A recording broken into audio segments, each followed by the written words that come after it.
गौमुख हिंदू धर्म का सबसे पवित्र स्थान है, जहां पर मां गंगा भगवान शिव की जटाओं से निकलकर धरती को स्पर्श करती है। ये स्थान स्वर्ग से कम नहीं है, जहां पर मनुष्य अपने जीवन मरण के बोध को भी भूल जाता है। यहाँ पर स्वर्ग से आने वाली ठंडी ठंडी बर्फीली हवाएं बहुत सुकून देती हैं। दोस्तों, आज हम आपको गौमुख की सबसे अद्भुत और मुश्किल यात्रा पर लेके चलेंगे और आपको गौमुख की यात्रा से जुड़ी संपूर्ण जानकारी देने वाले हैं। अगर आप 2025 में गौमुख की यात्रा करना चाहते हैं, आपको किन किन बातों का ध्यान रखना है, जैसे आपको गौमुख की ये पवित्र यात्रा कब करनी चाहिए, 2025 में क्या क्या डॉक्यूमेंट्स आपके लगने वाले हैं और परमिट कहाँ से बनेगा, और पूरी गौमुख की यात्रा में आपके रुकने और खाने की क्या व्यवस्था रहने वाली है। साथ ही दोस्तों, गौमुख की यात्रा से जुड़ी छोटी बड़ी इन्फॉर्मेशन आपको इस वीडियो में मिल जाएंगी। तो दोस्तों, वीडियो में अंत तक बने रहना और हमें सपोर्ट करने के लिए हमारे चैनल को सब्सक्राइब कर दें और बेल आइकन दबा दें। चलिए दोस्तों, देर न करते हुए वीडियो को करते हैं शुरू। गौमुख उत्तराखंड राज्य के उत्तरकाशी जिले में 13,200 फीट की ऊंचाई पर स्थित है। गौमुख की यह पैदल और पवित्र यात्रा गंगोत्री धाम से शुरू होती है। अगर आपको गौमुख की यात्रा करनी है तो सबसे पहले आपको गंगोत्री धाम पहुंचना होगा। अगर दूरी की बात करें तो गंगोत्री से गौमुख की जो दूरी है वो 18 किलोमीटर है, जो कि मुश्किल रास्ता है। गंगोत्री धाम से गौमुख की पूरी यात्रा करने में आपको 2 से 3 दिन का समय लगने वाला है। अगर मौसम खराब होता है तो ये समय और भी ज्यादा बढ़ जाता है। चलिए दोस्तों, अभी बात कर लेते हैं आपको गंगोत्री धाम तक पहुंचना कैसे है। गंगोत्री धाम पहुंचने से पहले सबसे पहले आपको हरिद्वार या फिर ऋषिकेश पहुंचना होगा, क्योंकि हरिद्वार या ऋषिकेश से आपको गंगोत्री धाम पहुंचने के लिए गाड़ियां मिलेंगी। हरिद्वार या फिर ऋषिकेश आप तीनों माध्यम, by bus, by train, by flight आराम से पहुंच सकते हैं। अगर बात ट्रेन की जाए तो हरिद्वार का रेलवे स्टेशन भारत के सभी बड़े शहरों से अच्छी तरह से कनेक्टेड है। आप अपने शहर से हरिद्वार के लिए डायरेक्ट ट्रेन लीजिए और आप पहुंच जाइए हरिद्वार या फिर ऋषिकेश। अगर आपको हरिद्वार के लिए डायरेक्ट ट्रेन नहीं मिलती है तो आप वाया दिल्ली होते हुए हरिद्वार के लिए आ जाइए, क्योंकि दिल्ली से लगातार आपको ट्रेन मिलती रहती है। अगर बात फ्लाइट की करें तो हरिद्वार का नज़दीकी airport jolly grant airport Dehradun में स्थित है, जो कि हरिद्वार से 40 किलोमीटर की दूरी पर स्थित है। आप अपने शहर से डायरेक्ट फ्लाइट लेकर देहरादून के जॉली ग्रांट एयरपोर्ट तक पहुंच जाइए। जॉली ग्रांट एयरपोर्ट के बाहर से आपको बसेस या टैक्सी मिल जाएंगी, जिनकी सहायता से आप हरिद्वार या फिर ऋषिकेश पहुंच जाएंगे। अभी आपको हरिद्वार और ऋषिकेश से गंगोत्री धाम तक जाने के लिए ऑप्शंस मिलते हैं। अगर आप अपनी पर्सनल टैक्सी हायर करके गंगोत्री धाम तक जाना चाहते हैं तो आप बहुत सी ट्रैवल एजेंसियां हैं हरिद्वार और ऋषिकेश से, वहां से आप टैक्सी हायर कर सकते हैं। या फिर अगर आप टैक्सी से गंगोत्री धाम नहीं जाना चाहते तो दूसरा ऑप्शन है बस। हरिद्वार और ऋषिकेश से बस गंगोत्री धाम के लिए लिमिटेड मिलती है, जो कि आपको पीक सीजन में ही मिलेंगी। वैसे आप गौमुख धाम की पवित्र यात्रा आप 4 धाम यात्रा के समय कर रहे हैं तो आप हरिद्वार या ऋषिकेश से आप बस लेकर, सुबह सुबह बस मिलेगी आपको 7 बजे से पहले, बस लेकर आप गंगोत्री धाम पर डायरेक्ट पहुंच जाएंगे। अगर आपको डायरेक्ट बस नहीं मिलती है तो उस केस में आपको गंगोत्री धाम तक की यह यात्रा टुकड़ों में करनी होगी। सबसे पहले आपको हरिद्वार ऋषिकेश से बस लेकर उत्तरकाशी तक पहुंचना होगा। हरिद्वार ऋषिकेश से उत्तरकाशी के लिए लगातार बसेस आपको मिलती रहेंगी। उत्तरकाशी से गंगोत्री धाम तक पहुंचने के लिए आपको बहुत सी टैक्सी मिल जाएंगी। आप उत्तरकाशी से टैक्सी लेकर गंगोत्री धाम तक पहुंच जाएंगे। अगर आप अपनी पर्सनल 2 व्हीलर या फिर 4 व्हीलर की सहायता से गंगोत्री धाम तक जाना चाहते हैं, ये भी आपके लिए बेस्ट ऑप्शन होने वाला है। एक और एडिशनल ऑप्शन की बात करूं, अगर आप हरिद्वार या फिर ऋषिकेश से बाइक या फिर स्कूटी रेंट पर लेकर जाना चाहते हैं तो आप आराम से जा सकते हैं। चलिए दोस्तों, इस प्रकार से आप आराम से गंगोत्री धाम तक पहुंच जाएंगे। दोस्तों, 2024 में गौमुख में आई आपदा के कारण गौमुख की यात्रा बहुत मुश्किल हो गई है, जिसके लिए उत्तराखंड फॉरेस्ट डिपार्टमेंट के द्वारा नए नए नियम बना दिए गए हैं, जिसके कारण यात्रा मुश्किल तो हो ही गई है, साथ ही बहुत ज्यादा कॉस्टली हो गई है। आपको बहुत ज्यादा पैसे खर्च करने पड़ जाएंगे। तो एक प्रकार से बोला जाए 2025 में अगर आप गौमुख की यात्रा करना चाहते हैं तो इतनी आसान नहीं है। चलिए दोस्तों, अभी 1 बाय 1 करके हम पूरी जानकारी आपको देंगे, लेकिन उससे पहले मैं आपको जानकारी के लिए बता देता हूँ, अगर आप गौमुख की यात्रा का प्लान कर रहे हैं तो आपको अपने साथ कुछ जरूरी सामान है वो जरूर रखना चाहिए। अगर सबसे पहले बात मौसम की जाए तो गौमुख का जो मौसम होता है बहुत ज़्यादा विपरीत रहता है। पल पल वहाँ का मौसम बदलता रहता है। अगर टेम्परेचर की बात की जाए तो टेम्परेचर रात के समय माइनस में भी चला जाता है। कभी बारिश तो कभी तेज ठंडी हवाओं से आपका सामना होगा। तो ऐसे में अगर आप गौमुख जा रहे हैं तो अपने साथ गर्म कपड़े रखें, और मैं आपको बता दूं अपने साथ अच्छा रेनकोट या फिर अम्ब्रेला जरूर रखें। बात गौमुख ट्रैक की जाए तो ये ट्रैक लगभग 18 से 20 किलोमीटर लंबा है, जो कि ऊबड़ खाबड़ छोटी छोटी पगडंडियों से आपको जाना होगा और नदियों के ऊपर बने छोटे छोटे ब्रिज से आपको निकलना होगा। तो पूरा रास्ता मैं आपको बता दूं ट्रैकिंग के लिए थोड़ा सा खतरनाक है, इसलिए अपने साथ अच्छे क्वालिटी के जो ट्रैकिंग शूज है वो जरूर रखें। अगर आपको कुछ मेडिकल प्रॉब्लम है, हम तो आपसे यही बोलते हैं आप इस यात्रा को अवॉइड करें। अगर आप यात्रा पर जा रहे हैं तो अपने साथ मेडिकल किट जरूर रखें। उसमें कुछ मेडिसिन रखें जिसमें स्टोमक पेन, हेडेक, फीवर और एल्टीट्यूड सिकनेस की कुछ मेडिसिन जरूर रखें। चलिए दोस्तों, अभी बात कर लेते हैं आप गंगोत्री धाम से गौमुख की यात्रा किस प्रकार से कर पाएंगे। दोस्तों, जैसा कि आप जानते होंगे 2024 से पहले आप 2 बंदे जाइए, एक छोटा सा परमिट बनता था, आराम से आप गौमुख के लिए निकल जाते थे। लेकिन अभी ऐसा कुछ भी नहीं है। मैं आपको बता दूं, अगर आप गौमुख की यात्रा करना चाहते हैं तो आपको पूरा प्रोसीजर करना होगा, जिसके लिए आपको परमिट बनाना होगा गंगोत्री फॉरेस्ट ऑफिस से, जिसके लिए 1 से 2 दिन का समय लग सकता है। अगर आप ऑनलाइन इसका परमिट बनाना चाहते हैं तो नीचे दी गई वेबसाइट पर जाकर आप इसका ऑनलाइन परमिट बनवाकर गौमुख की यात्रा कर सकते हैं, लेकिन आपको परमिट बनवाने में 1 से 2 दिन का समय लगेगा। चलिए दोस्तों, अभी बात कर लेते हैं परमिट बनवाने के लिए कौन कौन से डॉक्यूमेंट्स आपके पास होने चाहिए। पहला डॉक्यूमेंट है आधार कार्ड आपके पास होना चाहिए। दूसरा, ट्रैकिंग इंश्योरेंस आपके पास होना चाहिए।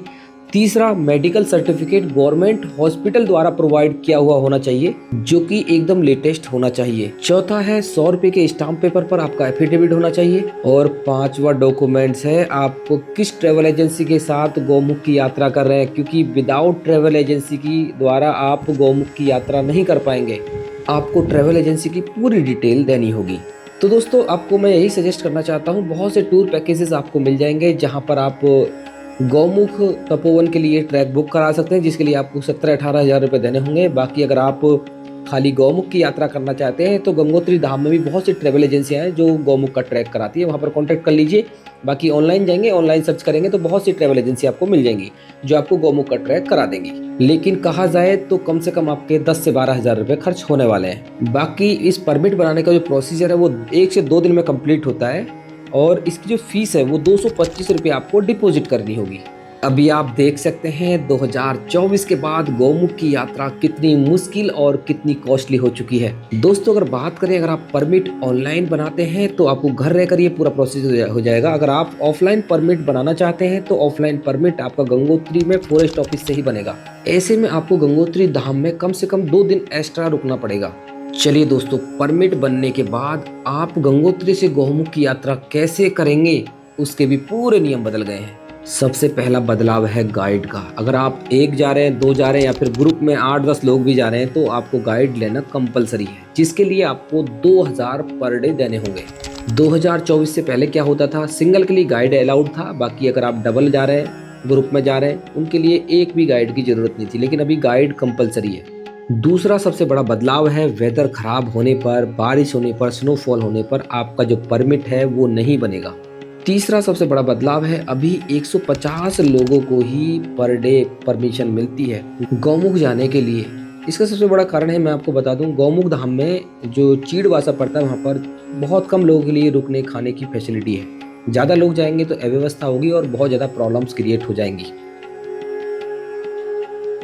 चौथा सबसे बड़ा चेंज है, जब आप गंगोत्री धाम से गौमुख की यात्रा शुरू कर देते हैं, 2 किलोमीटर जाने के बाद जो फॉरेस्ट डिपार्टमेंट का चेक पोस्ट पड़ता है कनखू में, वहां पर आपको गौमुख धाम में एंट्री करने के लिए पर पर्सन 200 रुपये डिपॉजिट करने होंगे। साथ ही 500 रुपये सिक्योरिटी फी जमा की जाती है। वो वापसी आते समय 500 रुपये तो आपको रिटर्न मिल जाएंगे, बाकी जो 200 रुपये है वो एंट्री फीस होती है।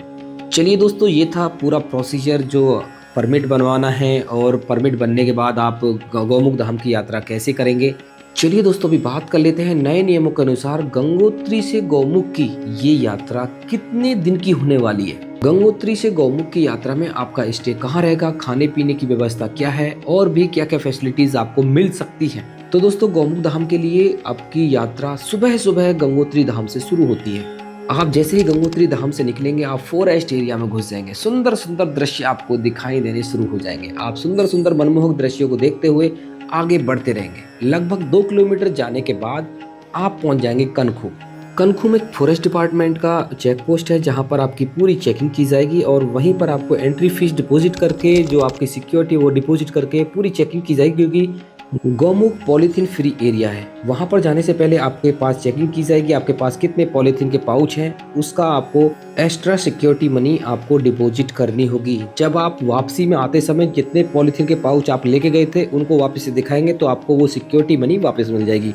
अगर आप पॉलीथीन के पाउच को रास्ते में फेंक कर आ जाएंगे तो पूरी सिक्योरिटी मनी आपकी सीज हो जाएगी। बाकी अगर आप कैमरा लेकर जा रहे हैं या फिर कुछ और इलेक्ट्रॉनिक गैजेट लेके जा रहे हैं तो आपको उसके लिए भी अलग से फी देनी होगी, अलग से पर्ची कटानी होगी, क्योंकि गौमुख क्षेत्र में वीडियोग्राफी फोटोग्राफी बिल्कुल भी अलाउड नहीं है। चलिए दोस्तों, अभी आप कनखू चेक पोस्ट पर पूरी चेकिंग कराने के बाद सब कुछ क्लियर करने के बाद आगे बढ़ जाएंगे। आप सुंदर सुंदर मनमोहक दृश्य देखते हुए आगे बढ़ते रहेंगे। आपको पूरे रास्ते में बर्फीले पहाड़ों के साथ मोक्षदायिनी माँ गंगा के विहंगम दृश्य नजर आएंगे। आप छोटी छोटी पगडंडियों, ऊंचे नीचे पहाड़ों से होते हुए, छोटी छोटी जलधार के ऊपर बने लकड़ियों के पुल से होते हुए लगभग 7 किलोमीटर की दूरी तय करने के बाद पहुंच जाएंगे चीड़वासा। चीड़वासा में आपके चाय नाश्ते की व्यवस्था हो जाएगी, क्योंकि यहाँ पर 1-2 दुकानें बनाई गई हैं। चीड़वासा में कम से कम 8 से 10 यात्रियों के रात्रि विश्राम की व्यवस्था भी हो जाती है, वो भी इमरजेंसी में। अगर रास्ते में मौसम खराब होता है तो उस केस में कुछ यात्रियों को यहाँ पर रात्रि विश्राम करा दिया जाता है, क्योंकि इन दुकान वालों के पास अच्छा स्पेस रहता है। चलिए दोस्तों, ये था चीड़वासा। चीड़वासा से हम आगे बढ़ते हुए खूबसूरत खूबसूरत दृश्य और चीड़ और ताड़ के ऊंचे ऊंचे वृक्षों के मध्य से होते हुए माँ गंगा के अद्भुत और विहंगम दृश्य देखते हुए इन छोटी छोटी पगडंडियों से होते हुए आगे बढ़ते रहेंगे। लगभग 2 किलोमीटर आगे जाने के बाद हमें एक बड़ा सा विशाल पहाड़ दिखाई देगा जहां से हमेशा पानी टपकता रहता है। इसको गीला पहाड़ कहते हैं। यहाँ पर आपके फिसलने का खतरा तो रहता ही है, साथ ही यहाँ पर लैंडस्लाइड का भी खतरा बना रहता है। ये सबसे डेंजर जोन है। गीले पहाड़ के आसपास आपको बिल्कुल भी नहीं रुकना है, आपको तेजी से यहाँ से निकलना है और आगे बढ़ जाना है, क्योंकि ये सबसे बड़ा खतरनाक एरिया है। जितने भी हादसे होते हैं मैक्सिमम हादसे गीले पहाड़ के पास ही होते हैं। चलिए दोस्तों, गीले पहाड़ को क्रॉस करने के बाद हम इन डरावने दृश्यों को देखते हुए, साथ में बह रही मोक्षदायिनी माँ गंगा के अद्भुत दृश्य देखते हुए, ऊंचे ऊंचे ग्लेशियर उनके दृश्य देखते हुए आगे बढ़ते रहेंगे। आगे बढ़ते हुए लगभग 5 किलोमीटर की दूरी तय करने के बाद हम पहुंच जाएंगे भोजवासा। भोजवासा गौमुख तपोवन ट्रैक का बेस कैंप बोल सकते हैं। यहाँ पर आपको रहने खाने की व्यवस्थाएं मिल जाती हैं, वो भी लिमिटेड। तो दोस्तों, पहले दिन आपको गंगोत्री से भोजवासा तक की यात्रा करनी है, जो नए नियम के अनुसार है। भोजवासा में आपके रहने के लिए लाल बाबा आश्रम, राम बाबा आश्रम, GMVN गेस्ट हाउस भी मिल जाएंगे। लाल बाबा, राम बाबा आश्रम में अगर आप रुकते हैं तो आपको 500 रुपये का बेड मिलेगा और बाकी आपको भोजन की व्यवस्था भी फ्री मिल जाएगी। अगर आप GMVN गेस्ट हाउस में स्टे बनाना चाहते हैं तो उसकी बुकिंग ऑनलाइन होती है, उसके रेट थोड़े से ज़्यादा रहते हैं। आपको 15 से 2000 में रूम मिलने वाला है। बाकी भोजवासा की सबसे महत्वपूर्ण बात मैं आपको बता देता हूँ, वो है लाइटिंग की। यहाँ पर लाइट फैसिलिटीज़ नहीं है, तो अपने साथ पावर बैंक जरूर लेकर जाएं, क्योंकि यहाँ पर लाइट के लिए शाम को मात्र 1 घंटे के लिए जनरेटर चलाया जाता है। यहाँ पर लाइट ही नहीं, मैं आपको बता दूँ, ये पूरा एरिया नो नेटवर्क जोन है। पूरे गंगोत्री धाम में आपको बिल्कुल भी नेटवर्क नहीं मिलेगा। ऐसे में कम्युनिकेशन करने के लिए यहाँ पर जो गाइड रहते हैं उनके पास वॉकी टॉकी रहती है, तो उससे वो कम्युनिकेशन करते हैं गंगोत्री धाम से। बाकी भोजवासा का जो मौसम है रात को बहुत ठंडा हो जाता है, माइनस में चला जाता है टेम्परेचर। ऐसे में अपने साथ गर्म कपड़े जरूर लेकर जाएं। चलिए दोस्तों, अगले दिन सुबह ही सुबह आपको निकलना है गौमुख धाम के लिए, गौमुख के लिए, जहाँ पर माँ गंगा मोक्षदायिनी का उद्गम होता है। भोजवासा से उसकी दूरी लगभग 4 किलोमीटर है, लेकिन 4 किलोमीटर का ये जो रास्ता है खूबसूरत दृश्यों से तो भरा हुआ, लेकिन रास्ता बिल्कुल भी नहीं है। आपको बड़े बड़े पत्थरों के बीच से होकर जाना होगा, संभल संभल के आपको चलना होगा। तो पूरे दिन में आपको 4 किलोमीटर जाना है, गौमुख दर्शन करने हैं, स्नान करना है, जल लेना है, वापस से भोजवासा आ जाना है। तो इस यात्रा में दूसरे दिन का स्टे भी आपका भोजवासा में होने वाला है। भोजवासा में दूसरे दिन का स्टे करिए, उसके बाद तीसरे दिन सुबह जल्दी उठिए और निकल जाइए गंगोत्री धाम के लिए। तो भोजवासा से सुंदर सुंदर मनमोहक प्राकृतिक दृश्यों को देखते हुए हम दोपहर तक या फिर शाम तक गंगोत्री धाम पहुंच जाएंगे। तो दोस्तों, इस प्रकार से गौमुख की ये यात्रा, ये जो ट्रैक है, कंप्लीट होता है। इसको ट्रैक को करने के लिए नए नियम के अनुसार 3 दिन 2 रात का समय लगता है। चलिए दोस्तों, अभी बात कर लेते हैं गौमुख जाने के लिए सबसे अच्छा समय कौन सा है। मैं आपको बता दूं, देखिए मई जून जब बारिश नहीं होती है वो समय सबसे बेस्ट होता है। मई जून में यात्रा शुरू हो जाती है, मई जून का टाइम सबसे बेस्ट है।